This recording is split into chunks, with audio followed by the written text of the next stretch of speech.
bom dia, boa tarde, boa noite, boa madrugada, qualquer hora que esteja aí, seja muito bem-vindo. Se você ainda não conhece o canal, sinta-se em casa, se inscreve, ativa o sininho, compartilha. Se você já conhece, obrigado mais uma vez por estar aqui presente para a gente discutir história.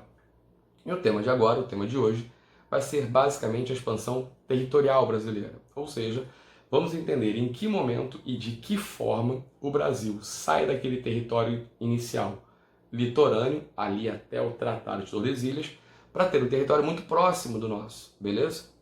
E aí a gente vai começar essa discussão lembrando um pouquinho que eu tenho um contexto histórico aí de uma tal de União Ibérica, certo? Ou seja, era aquele papo de que em 1578 o rei de Portugal, Dom Sebastião, tinha sumido ao tentar fazer uma nova cruzada em Alcácer Quibir, no Marrocos, o que leva com que essa vacância do trono português acabe sendo ocupado por Filipe II, rei da Espanha, beleza?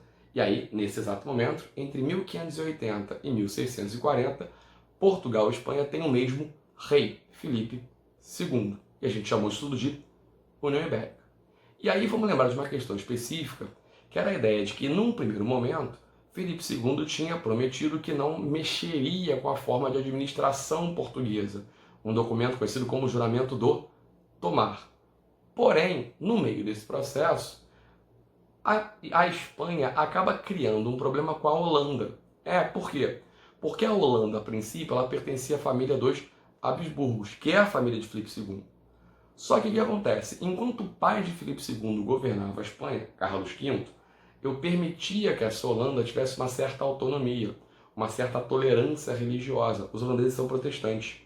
O que acontece? Quando Filipe II assume, ele resolve impor a essa Holanda o absolutismo e um catolicismo, o que acaba levando que, com o apoio da Inglaterra, essa Holanda, em 1609, obrigue a Espanha a assinar a Trégua dos 12 anos, transformando na prática a Holanda em um reino independente. Ok? Bem, qual o problema? Para se vingar da Holanda, o que Filipe II faz? Simplesmente ele proíbe que a Holanda participe do nosso comércio açucareiro. E aí, lembra, a Holanda era fundamental porque ela refinava e transportava o açúcar do Brasil. Então, na verdade, a ideia de Filipe II é prejudicar a economia da Holanda.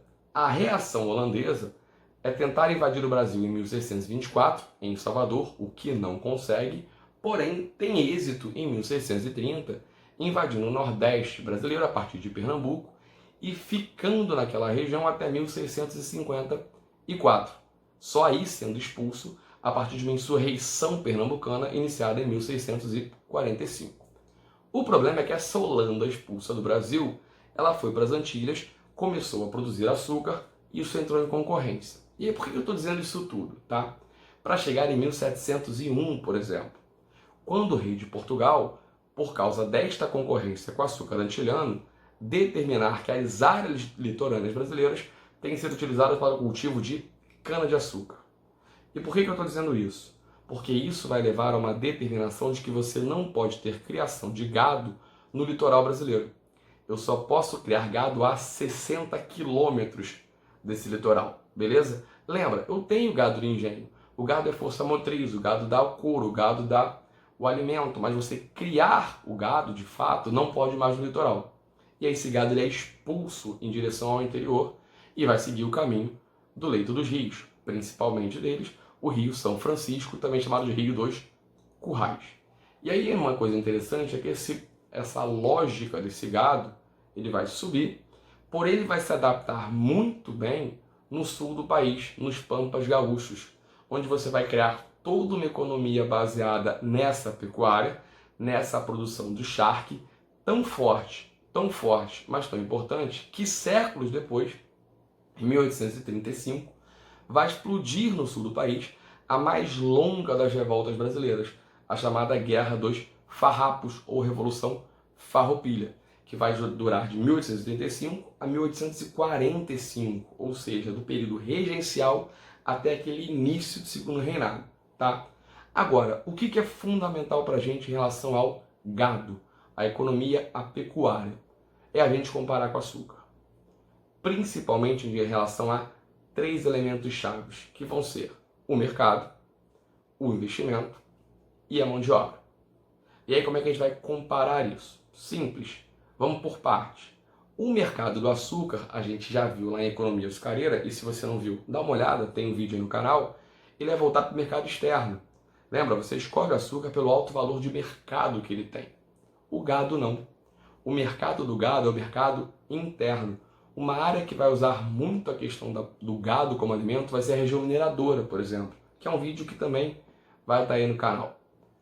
Em relação ao investimento, comparado com o açúcar, investir na criação de gado é um investimento muito menor. Você não tem que montar todo um engenho, não tem todo um aparato. Então, economicamente falando, o investimento para a produção do açúcar é mais caro do que o investimento para a pecuária. E uma coisa que é importantíssima, fundamental, é a mão de obra.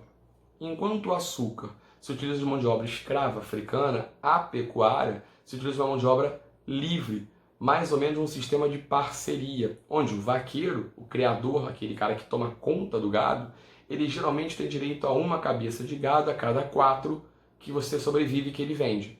Que é uma forma que você tem, que esse gado ele é criado solto, então você mantém esse cara preso ali. Então vamos lá, lembrando fundamentalmente, a pecuária para o mercado interno, com um investimento menor do que o açúcar e uma mão de obra livre. Beleza? Guarda essa primeira informação.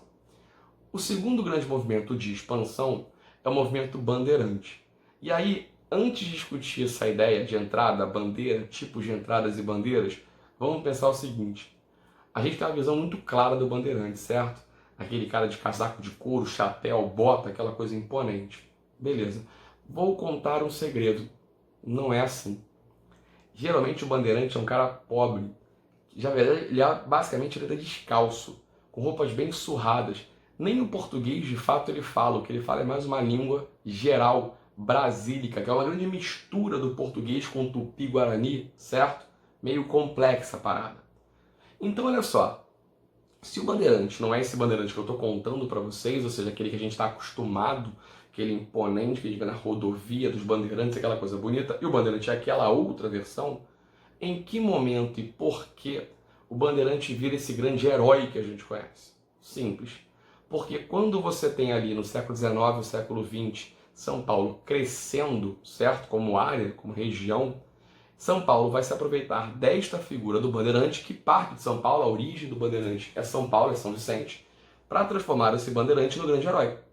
Tanto que, quando você tem no Brasil, em 1932, a chamada Revolução Constitucionalista, que é uma grande revolta contrária ao Vargas, que tinha assumido o governo na Revolução de 1930, eu vou usar, dentre as imagens, para valorizar essa revolta em São Paulo, lá do século XX, a imagem do bandeirante, como esse grande herói. É a figura mitológica, mítica do bandeirante, tá? Mas pra gente, na verdade, o que interessa? É o que esse bandeirante faz, então. Então, na verdade, esse movimento bandeirante, ele vai ter 3 movimentos dentro dele. O primeiro, as chamadas bandeiras de apresamento, que basicamente tem uma função. Qual é? Caçar índio, certo? Ou seja, pegar índios para poder transformar em escravos. Aquele conceito de guerra justa, lembra? Que o índio que não aceitava a catequese podia ser escravizado, beleza? Isso é interessante porque, na verdade, embora a justificativa seja o índio que não pode ser, melhor, o índio que não é catequizado, que não aceita a catequese, ele pode ser escravizado na guerra justa, o bandeirante vai caçar o índio, certo? E isso vai colocar o bandeirante de apresamento em um choque direto com os jesuítas, que usavam da mão de obra indígena sob a justificativa, sob a desculpa que eles estavam ali catequizando uma população gentílica que não sabia de nada, porque não tinha, lembra, o F, o L, o R, e aí o índio não tinha fé, não tinha lei, não tinha rei dentro do tronco tupi-guarani, então ele era alguém, uma alma ali que deveria ser salva, mas que na verdade estava sendo utilizado pelo jesuíta como mão de obra. O segundo tipo de bandeira que você tem é o chamado sertanismo de contrato, tá? E aí, quem é o bandeirante do sertanismo de contrato? É aquele cara que vai entrar para o interior, e isso é importante porque, olha só, no Brasil colônia, o que a gente chama de sertão é o interior, você divide o Brasil colônia em norte, sul, litoral, sertão. Sertão para a gente aqui no Brasil colônia não é aquele conceito de região semiárida, de nordeste, certo? Não, sertão aqui é interior, beleza? esse bandeirante ele vai para o interior do Brasil para destruir quilombos, certo? E capturar escravos fugidos. Lembra, quem destrói o quilombo dos Palmares é um bandeirante. E aí nós temos a nossa terceira bandeira, que é a bandeira de prospecção, que aí é aquela bandeira clássica que todo mundo conhece. O bandeirante que está ali procurando metais preciosos e que finalmente ali no século XVII, no finalzinho do século XVII, encontra ouro nas regiões de Minas Gerais, Goiás e Mato Grosso. Tudo bem? Então essa é a sua segunda atividade de expansão, o movimento bandeirante. A terceira atividade expansionista, que também é importante para a gente, são as chamadas drogas do sertão, beleza? E aí qual é a ideia das drogas do sertão? O que vai rolar então? Eu estou na região amazônica, lembra, sertão está no interior.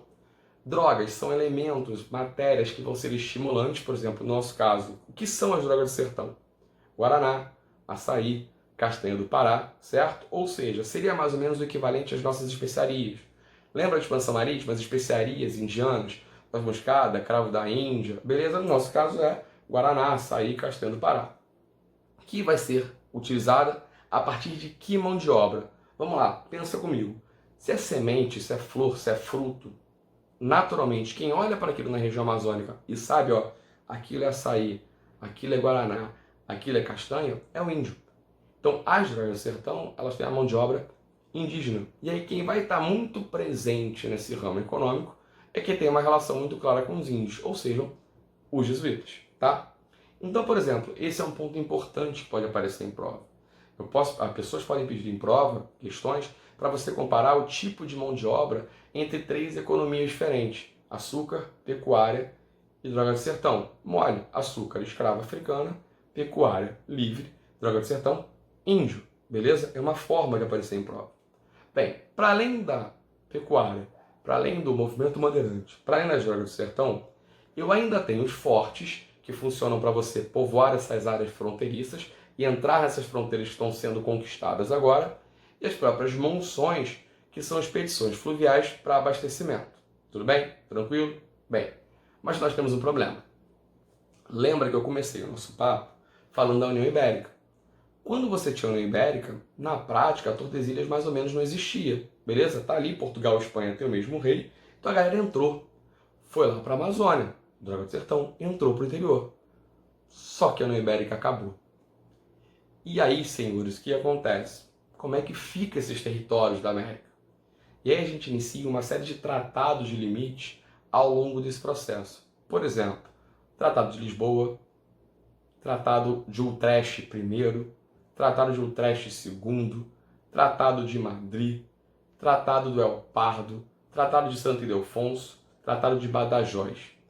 Se você prestou atenção, eu falei de 7 tratados, certo? Mas, para nossa sorte, dos 7 tratados que eu falei agora, um aparece em prova. Qual? O Tratado de Madrid. E aí vamos à história. O Tratado de Madrid, ele vai ser assinado entre Portugal e Espanha em 1750.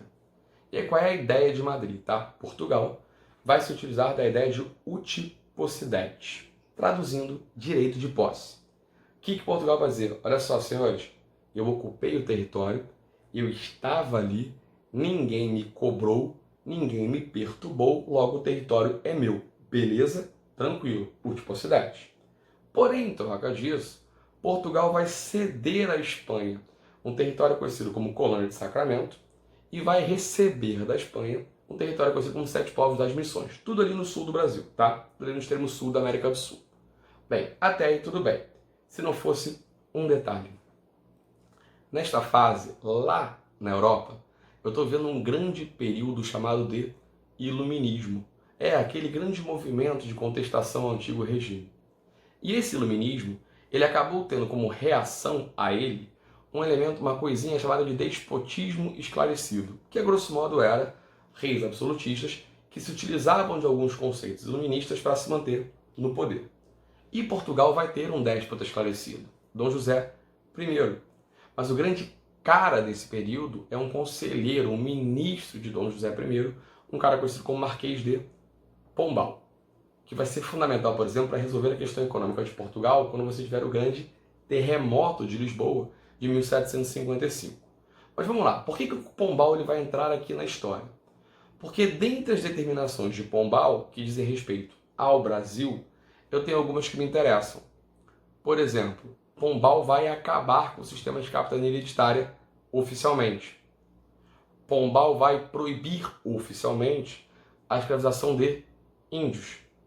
Pombal vai criar na colônia, no caso no Brasil, escolas laicas. Estou falando escola, tá? Universidade, faculdade ainda tem que ir para a Europa. Mas até aí, Felipe, o que isso tem a ver com Madrid? Até aí nada. O que tem a ver com o que eu vou dizer agora? Pombal quer expulsar os jesuítas das posses portuguesas. E aí, vai no Brasil, certo? Colônia. E aí, lembra que eu falei que você recebeu 7 povos das missões? Ou seja, esses 7 povos das missões, área jesuíta. E aí, por conta disso, vai explodir as guerras guaraníticas, ali entre 1753 e 1756, onde os guaranis vão entrar em choque com tropas portuguesas e espanhóis, com o apoio jesuíta, tá? Para os índios. Isso vai ser tão revoltoso, tá? Que o Marquês de Pombal, em 1761, vai meio que anular o Tratado de Madrid. Mas, Felipe, olha só, se você está dizendo que vai anular o Tratado de Madrid, por que ele é importante? Simples. Porque quando você pegar a linha territorial traçada pelo Tratado de Madrid, o Brasil ele passa a ter, então, o seu território atual, com exceção do Acre, que só vai fazer parte do Brasil em 1903, a partir do Tratado de Petrópolis, quando a gente vai comprar o Acre da Bolívia, tá? Mas esse é um papo para depois, que também tem no canal, quando eu falo de República Oligárquica e Economia, uma tal de questão Acre. Dá uma olhada lá, eu acho que você vai gostar. Então, olha só, o Tratado de Madrid é fundamental para a gente, por essa cara que ele dá ao Brasil, que geralmente é assim que aparece muito em prova para a gente, assim. Compare o contexto histórico do Tratado de Tordesilhas com o Tratado de Madrid. E aí, como é que você compara isso? Mole. O Tratado de Tordesilhas está num contexto histórico de expansão marítima. O Tratado de Madrid está num contexto histórico de expansão territorial. E aí eles perguntam qual é o limite territorial. No Tratado de Tordesilhas, o Brasil é a sua área litorânea. No Tratado de Madrid, o Brasil tem seu território atual, com exceção do Acre. E assim, a gente cresce territorialmente. O Brasil cresce quase 3 vezes com o Tratado de Madrid, e a gente consegue entender mais ou menos como a gente sai de uma área litorânea para um país quase que continental. Beleza? Espero que tenha sido claro. Espero que vocês tenham gostado. Por favor, se gostarem, na boa, não deixem de curtir, não deixem de compartilhar, e vamos continuar discutindo história daqui para frente. Beleza? Um beijo em todos e até o próximo vídeo.